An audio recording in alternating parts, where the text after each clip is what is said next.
Hello students, in the present video I am going to explain you about that how to draw the hypocycloid. The previous videos we have gone through with the cycloid and epicycloid. So where the cycloid, where the circle which is generating a curve when it is rotating on a straight line, and in the epicycloid we have seen that when the circle is generating a curve when it rotates on the major diameter circle, which is rolling on the outside of the major diameter circle. So that is what we are about to trace the curve, which we name it as epicycloid.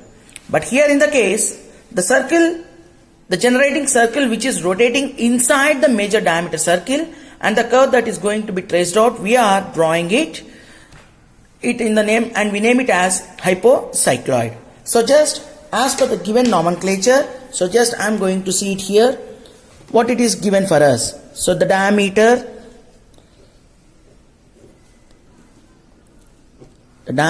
of generating circle, which is given as around like 60 mm, where whose radius is around 30 mm, and the diameter of directing circle, which is around 180 mm, and whose radius will be around 90 mm. Now, for one complete revolution, how much angle will it require? Just I am going to calculate. So this is the procedure what we have done it earlier. So where we are about to calculate it by radius of generating circle by radius of directing circle to that of into 360 degrees. That is how we are about to calculate. So therefore 30 mm by 90 mm into 360 degrees. So where you will be getting it around like, if you go ahead with the calculations, so you are about to get it around like 120 degrees. Theta is equals to 120 degrees. So for generating one curve, we are about to calculate it around like 120 degrees. Now, let us go ahead for seeing the construction of the hypocycloid. So as of the thing that whatever we have seen with the nomenclature of this one, that what is the angle required for one complete revolution, I have gone through with this problematic analysis, and then afterwards now I am going for the construction. So initially, first what I am doing, I am just taking the compass and measuring the radius of 90 mm in length. This is my 90 mm length, and marking a point over here as O, with O as a center, 90 mm radius. Go for the construction of a circle using 2H pencil.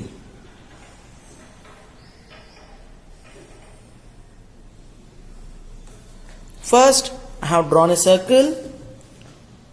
This is what I can say it as major diameter circle, which is around of like 90 mm radius. Now, over from the point of the circle,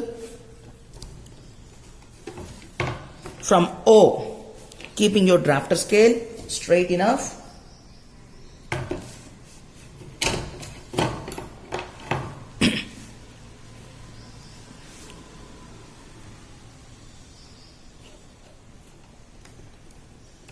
draw a straight line. So from O, where it is touching the point, mark this point as P. Mark that point as P. As of the thing that it is mentioned for us in the question that the circle is rolling inside. Now, the given radius of the generating circle is around like 30 mm. Measuring the radius of the generating circle around like 30 mm. Now, taking 30 mm length as a radius, P as a center, cut an arc over inside the circle of the line OP. So here you are getting it, marking the point as C, marking the point as C. Now, CP length, C as a center, draw a circle.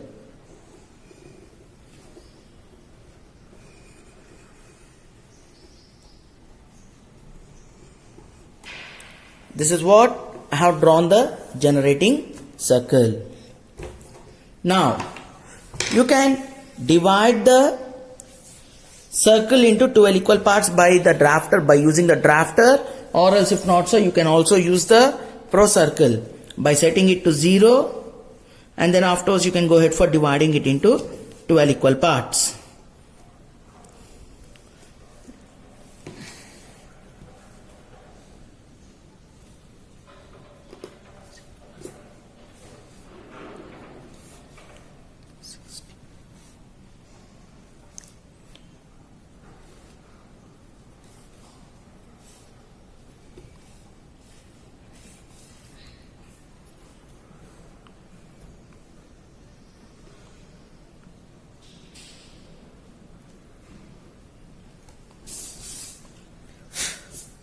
Now divide the circle into 12 equal parts as per the considerations.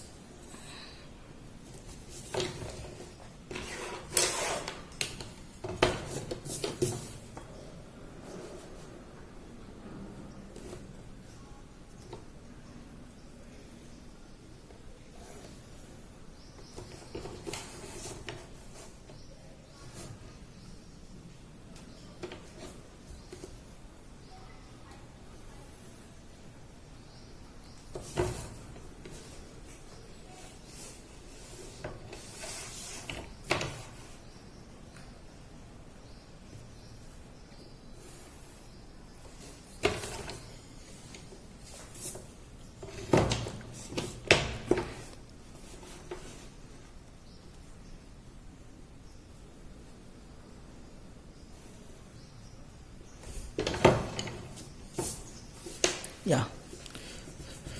Now I have divided the circle into 12 equal parts over here, mentioning the point where the P, as in the previous constructions earlier what we have discussed, the point here I am marking it as 12, 1, 2, 3, 4, 5, 6, 7, 8, 9, 10, 11.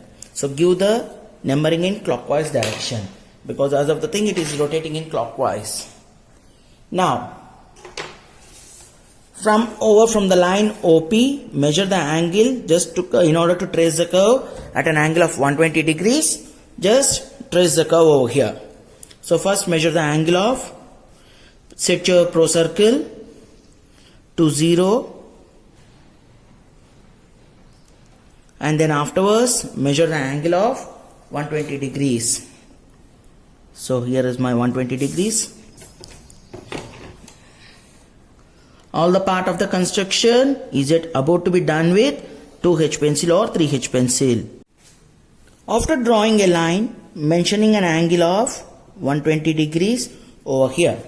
Now, using compass, draw the locus of center with OC line.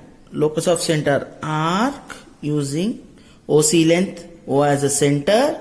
Draw the locus of center arc.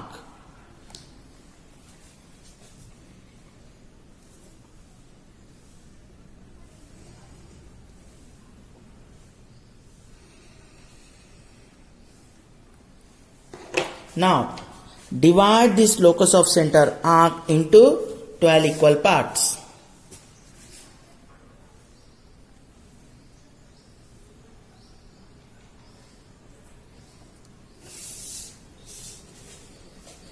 Using pro circle, setting it to 0. Already you know that 120 degrees to divide it into 12 parts. So each will be angle of around like 10 degrees. Like I'm just making a rough calculation that 12. So you will be getting it around like 10 degrees of each. Using 2H pencil, marking it here 10, 20, 30, 40, 50, 60, 70, 80, 90, 100, 110. Now, from each and every point, draw the line up to the locus of center arc.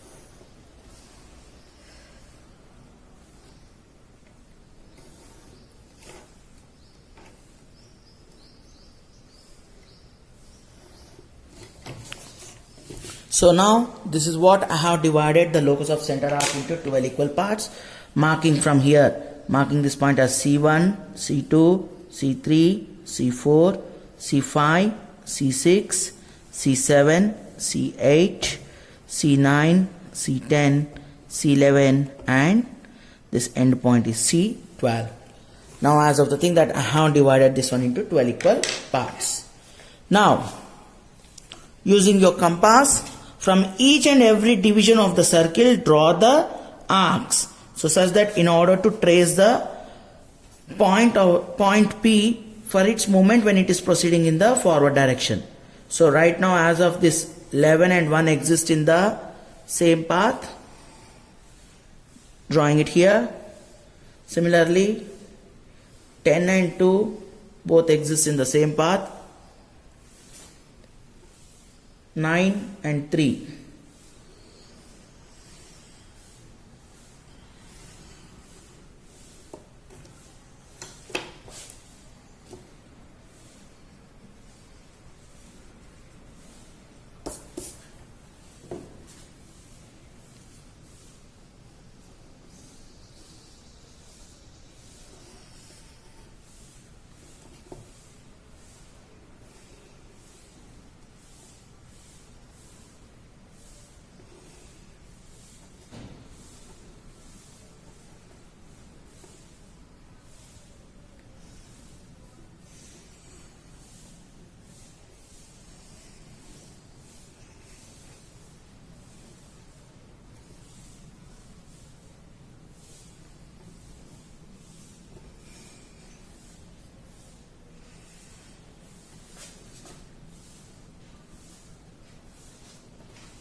Now this is what I have got for the construction of the arcs from each and every point.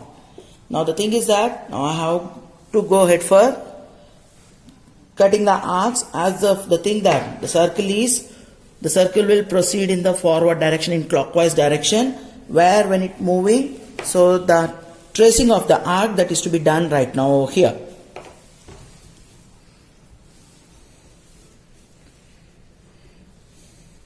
Over here now, using compass, using compass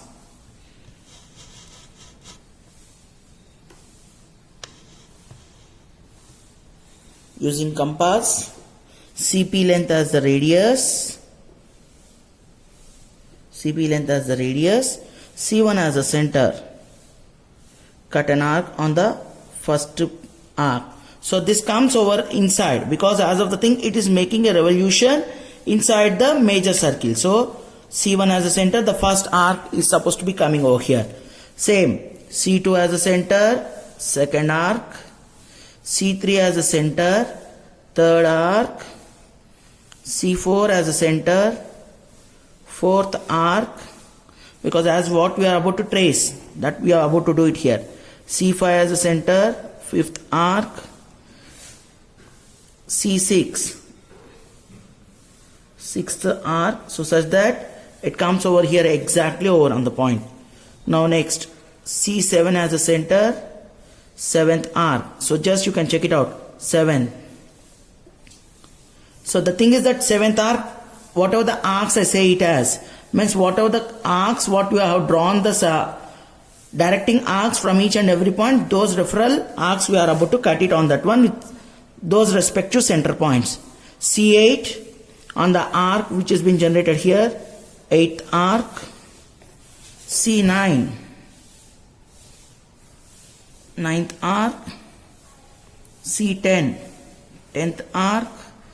C11, 11th arc, and C12 is it here. So now over from these points, just for your indication purpose, I am marking it the arcs whatever is intersected.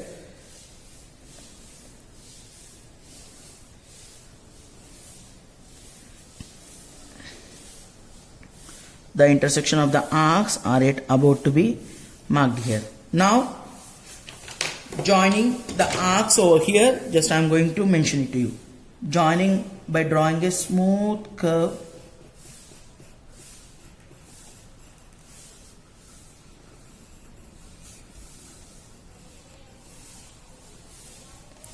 this is what I got the hypocycloid curve. So in the epicycloid you have got it above, but here in this one we are about to get it inside. So this is what, how about the construction, what we are about to do it here, what we are about to do it in this hypocycloid. So this is what about the point of the construction for hypocycloid. Coming to the next point, it is given for us also draw a tangent and normal to the hypocycloid at a point 50 mm from the center of the directing circle. Now taking your compass, measure 50 mm length, same methodology that what we have done it for the epicycloid. This is the 50 mm length, O as a center, draw an arc where it intersects, mark that point here as M, mark the point where the curve touches with the 50 mm length as the radius, that point I am marking it as M. Now measure CP length, M as a center, cut an arc on the locus of center, mark that point as M1 or M dash you can also say. Now join by drawing a line from O to M dash.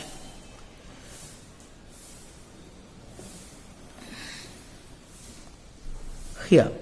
So where it touches, where the arc is touching the directing arc, my directing arc is this one. Generally what students make a mistake is that they cut an arc and they draw the line up to here. So actually this is not, this is the inner portion of the arcs. The outline of this one in the hypocycloid is, this is my directing arc. So marking this point as N. Now join N, M.